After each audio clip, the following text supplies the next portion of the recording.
Donc, what's up mes petits cognos, c'est votre coach de Don Trainer. Donc je suis aujourd'hui avec la présence de Christophe Bonnefond. Je ne le présente plus pour ceux qui sont adeptes du milieu du fitness et du bodybuilding. Et pour les autres, on va commencer à vous le présenter. Alors comme je vous l'ai dit la semaine dernière, là je vais lancer une petite série d'épisodes qui va s'appeler Ambition is Priceless. Donc l'ambition n'a pas de prix, pour vous motiver, où je vais aller à la rencontre de personnes qui ont réussi dans leur milieu pour que vous puissiez voir que tout est possible et de ne surtout pas vous mettre d'obstacles, c'est très important. Alors bonjour Christophe. Salut Andy, ça va ou quoi? Ouais, ça va, super, nickel. Alors déjà j'aimerais que tu te présentes, que tu leur dises j'ai déjà donné ton nom, mais ce que tu fais, et puis dans quel milieu tu opères. Ouais, alors j'ai 43 ans, maintenant je suis entrepreneur, j'étais préparateur physique, enfin j'ai plusieurs casquettes en fait. Ouais. Alors à la base j'étais pas du tout là-dedans, j'étais plutôt dans la protection rapprochée, dans la sécurité et tout ça.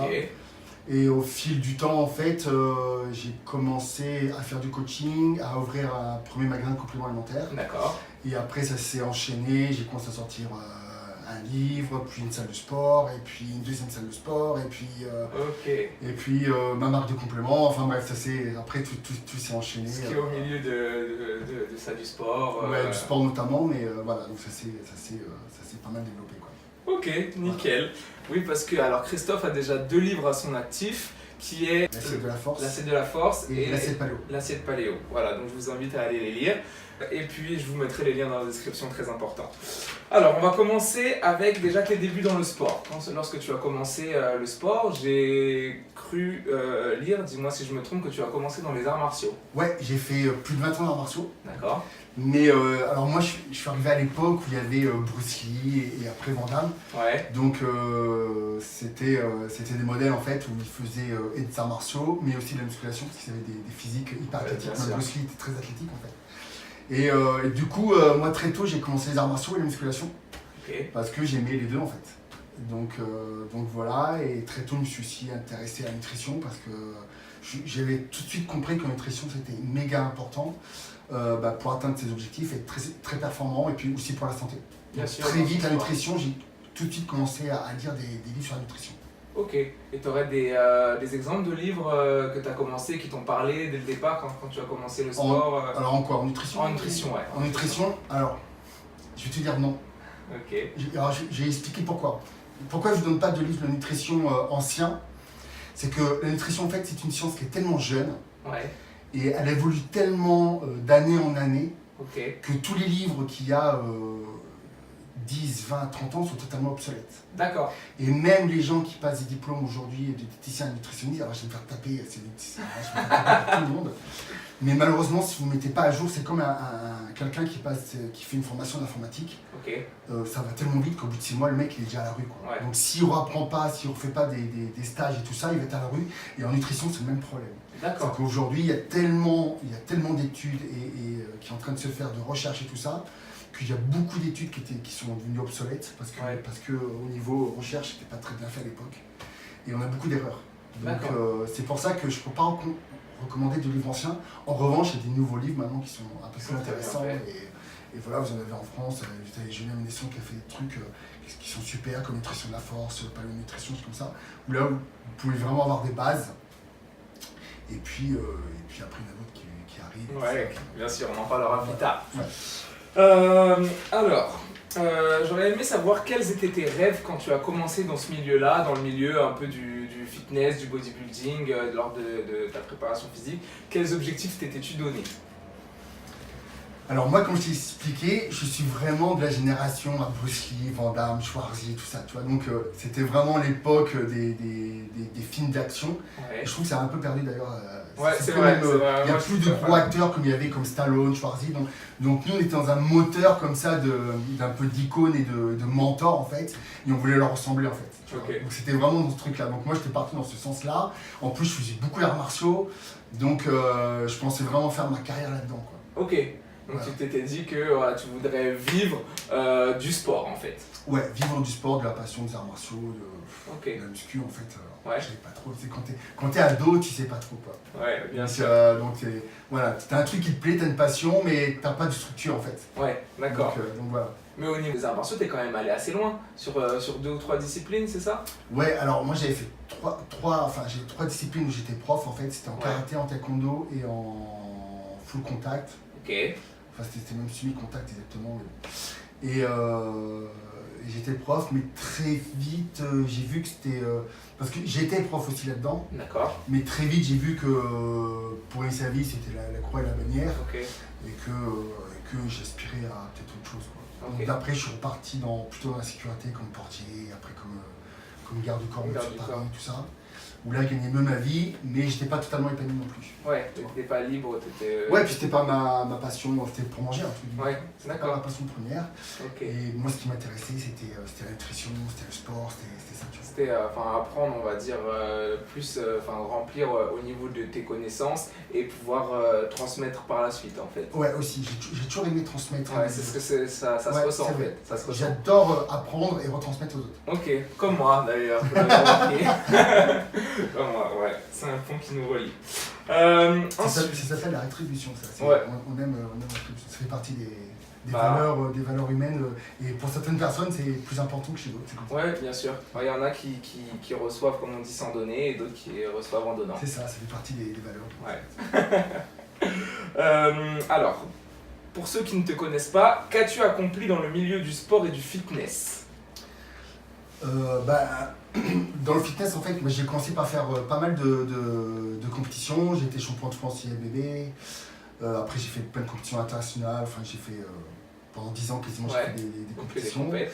Et après, j'ai commencé à coacher. D'ailleurs, au bout d'un certain moment, j'ai commencé à coacher. Et puis ça a pas mal réussi parce qu'en fait, à la base, je suis pas quelqu'un qui a une génétique exceptionnelle. D'accord. Alors quand tu vois les photos, tu dis ouais, non, mais c'est bon, Ouais, t'étais vous allez doué voir. un peu. Mais en fait, pas du tout. C'est ça Ok. qui est... Tout le monde croit ça, mais en fait, c'était vraiment beaucoup de travail, beaucoup de recherche parce que j'avais du mal à sécher, parce que j'avais du mal à prendre du muscle. Et en fait, je crois que ma force, elle était là, c'est que comme j'étais pas doué à la base, j'ai dû apprendre 2 fois plus que les autres. D'accord. Et ça, je m'en rends compte souvent dans le coaching, c'est pas forcément les plus gros, les plus musclés ou les plus secs qui vont vous apporter la solution.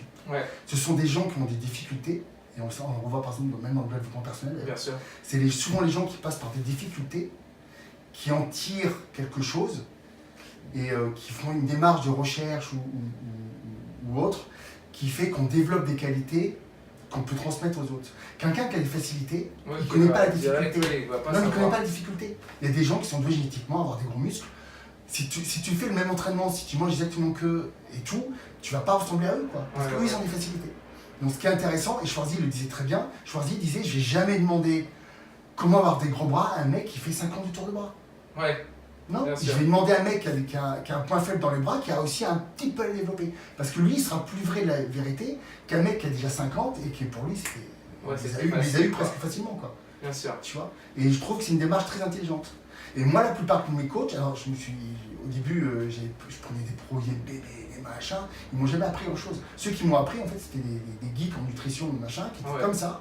Mais eux, ils m'ont apporté 10 fois plus, quoi. C'est ce qu'on dit de toute façon, même dans tous les sports, si on regarde les plus grands préparateurs physiques, même dans le foot, la plupart, vous C'est allez vrai. voir, ils ont un gros bide, ils sont là, calvitie, etc. Ça veut C'est rien vrai. dire, faut pas se fier aux Faut apparences. pas de choses apparences. Parce que les connaissances ne vont pas forcément refléter le physique de la personne. C'est ça, Voilà. exactement. Et ça vaut dans tous les domaines. Ne vous jugez jamais une personne à son apparence, parce qu'une personne, ça se trouve qu'elle ne paye pas de mine, mais derrière ça, je peux vous dire qu'elle en a plein Exactement. dans la classe, comme on dit. Exactement. Et le cerveau, c'est... Ouais, Moi, tu sais, là, je suis en plein dans les neurosciences, et c'est quelque chose d'incroyable et d'illimité, quoi.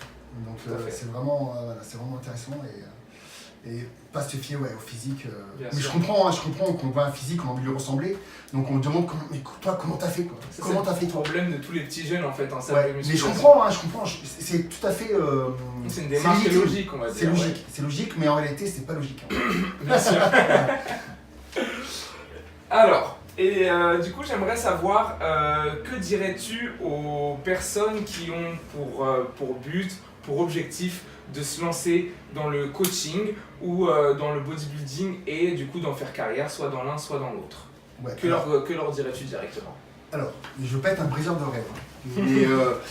Mais on va commencer par le bodybuilding. En bodybuilding, il y a quand même des génétiques, il y a quand même des gars qui ont une génétique exceptionnelle. Et eux, ça va être difficile, si vous n'avez pas une génétique exceptionnelle à la base, ça va être difficile de rivaliser contre des gens qui ont ce potentiel-là et cette génétique-là. Voilà.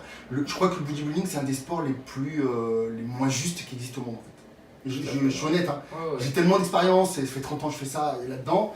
Et moi, je me rappelle quand j'avais 18-20 ans, je faisais déjà la muscu depuis l'âge de 14 ans, j'avais un banc chez moi et tout. Donc j'en faisais tous les jours pendant, donc de 14 ans jusqu'à 20 ans, j'en ai fait là pendant 6 ans. Et j'avais un pote qui était black. Le mec, il faisait juste du foot le dimanche et juste des pompes le dimanche. Il avait un physique, moi à côté, je ressemblais à rien. Non, On a tous connu ces potes. et là, tu dis, mais putain, moi je me fais chier tous les jours, dans 1 heure tous les jours dans ma chambre à m'entraîner. Et lui, putain, il fait juste des pompes le dimanche et il avait un corps, putain, truc de ouf. Et je me dis, putain, mais c'est totalement injuste, quoi. Donc déjà, je pense que si vous n'avez pas une génétique incroyable, faire carrière, ça va être compliqué. Après, Compliqué, mais pas impossible parce que tu en es la preuve. oui, mais tu vois, j'ai jamais été champion du monde, par exemple. Ouais. Tu vois, pourquoi? Parce qu'à l'international, j'ai vite arrêté, parce que j'ai vite... Si tu veux, j'ai eu cette conscience de connaître mon potentiel. D'accord. Voilà. Donc j'ai tout de suite vu qu'il y avait quand même des physiques incroyables, et j'ai fini sur mon deuxième en plus. Donc ça m'a permis, j'ai fini plus sur mon deuxième que le premier d'ailleurs, c'est très marrant. Mais j'ai tout de suite vu, et souvent ceux qui gagnaient devant moi, alors pas toujours, mais souvent, il y avait certains qui avaient vraiment une taille très fine, des épaules très larges, et moi j'ai pas une taille forcément très fine. Maintenant en arts martiaux, tu mets une coupe de pied, les obliques. Bien sûr. Bon bref. Mais voilà, j'ai eu conscience de ça. Alors, je vous dis pas que si j'ai une génétique qui n'est pas favorable de ne pas en faire de compétition, faites de la compétition, éclatez-vous, montez sur scène. Franchement, c'est un kiff absolu. C'est des expériences incroyables. Je l'ai moi-même fait, d'ailleurs c'est drôle, je vous sortirai la vidéo. J'ai fini dernier, mais c'était une bonne expérience. Ouais, non, mais c'est une super expérience et puis c'est un kiff, tu vois. Après, de là à faire carrière, ça va être beaucoup plus compliqué. Il faut avoir la lucidité de ça. Parce que, encore une fois, je vois des gens qui passent leur vie à faire ça. Qui ont des très bons physiques, mais qui n'ont pas des physiques, on va dire, exceptionnels pour arriver, on va dire, au très haut niveau et gagner sa vie avec, parce qu'il y a très peu de personnes qui gagnent sa vie avec, et qui gaspillent leur argent, leur santé, parce que bien sûr, quand tu passes en professionnel ou quand tu passes à l'international, évidemment, vous pensez bien qu'au niveau armement chimique, c'est pas une donne, mais il faut être honnête. Après, certains gens se voilent la face, mais c'est comme ça, c'est la réalité malheureusement. Et donc à un moment donné, il faut savoir où on prend ça comme plaisir et on en fait un plaisir, c'est génial. Mais après, faire sa carrière, si tu n'as pas le potentiel pour, c'est compliqué. Et bon, voilà. Coaching, c'est différent. Alors, c'est un métier en plein essor. En plein essor. Et quand on voit le nombre de personnes en surpoids qui n'arrêtent pas d'augmenter, je pense que c'est un métier qui a vraiment du potentiel et de l'avenir. Qui a de l'avenir. Voilà. En plus, Internet a révolutionné tout ça. Vraiment. Tout à fait d'accord avec les réseaux. Et Internet, ça devient illimité. Ça, vous pouvez toucher absolument toute la planète avec Internet.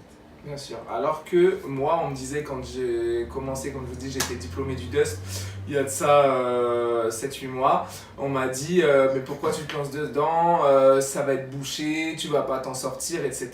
Et preuve du contraire, pour l'instant, ça va, je touche ma tête, je gagne bien ma vie.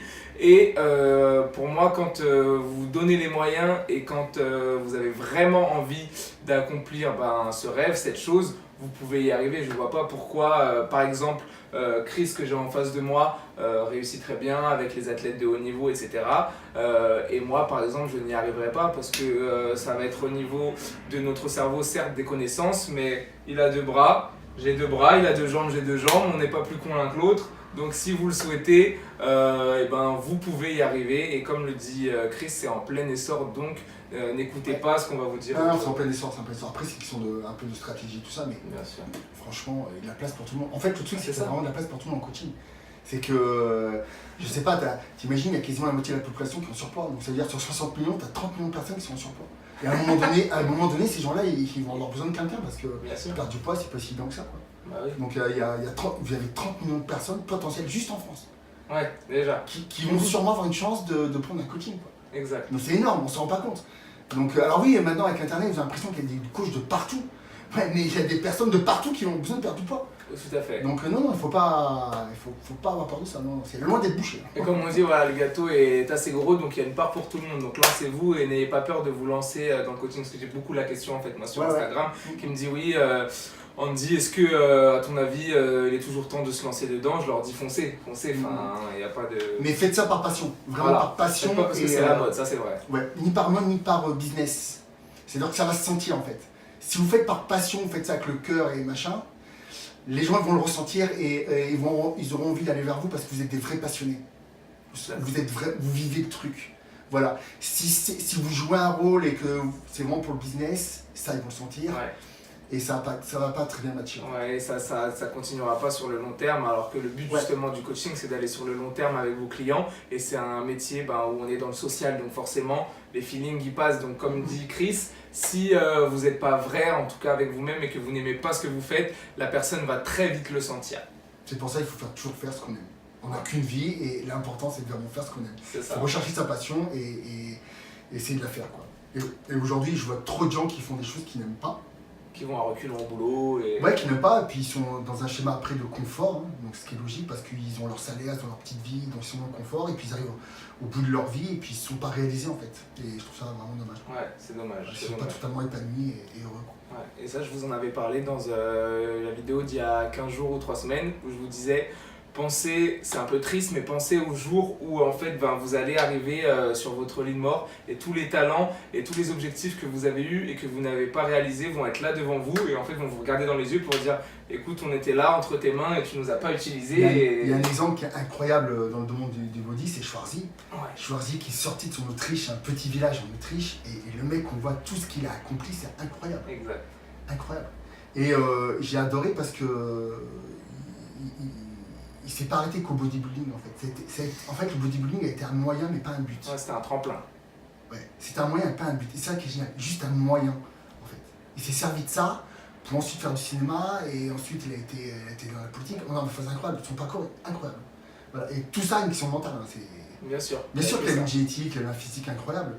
Mais il aurait pu s'arrêter juste à être bodybuilder, être meilleur bodybuilder, puis arrêter. Et en fait, le mec s'est pas arrêté là. Donc on voit la puissance du mental qu'il a eu. Quoi. Bien sûr, c'était un bon esprit d'entrepreneur et de... Ah ouais, puis c'est un rival. En fait, il doute pas quoi. Ouais, il a une telle puissance mentale. Le mec, il ne doute pas. Voilà. Il sait où il veut aller. Il est dans l'action aussi. Ça, c'est un truc, ça, c'est vraiment un développement personnel. L'action. Soyez dans l'action. Trop de gens sont là, ah ouais, mais j'ose pas, machin. Ouais, j'ai peur de. Tu vois une vidéo. Je sais pas comment toi, la première fois, tu t'es lancé, Ah, peut-être tu étais mal à l'aise, tu vois. Ça fait, bien sûr. Et en fait, tu te dis quoi, j'y vais pas, ça va être nul, là, je me trouve pas bien, machin. Et puis à un moment, tu te dis, bah allez, putain, faut que je le fasse, quoi. Exact. Tu vois. Et puis, plus tu vas le faire, plus tu vas être à l'aise, et plus maintenant tu es à l'aise. Ah, et puis là, regardez celui-là avec Chris Bonnefond qui aurait dit que j'aurais été là avec Monsieur Bonnefond devant vous. Non, mais c'est vrai, voilà. Et en fait, il faut oser, et les gens, ils osent pas. Il faut oser, il faut risquer, sinon il se passe rien. Si tu restes chez toi dans ton canapé, il n'y a jamais personne qui va venir à toi. Il faut bouger. Ouais, il faut oser. Donc, on va vous laisser avec le fameux slogan. Chris, on y va. Donc, yes. Ambition is priceless, ne quittez pas, gardez vos rêves en tête et surtout n'ayez pas peur de réaliser vos objectifs. À la semaine prochaine. Ciao, à la semaine prochaine. Ciao, ciao.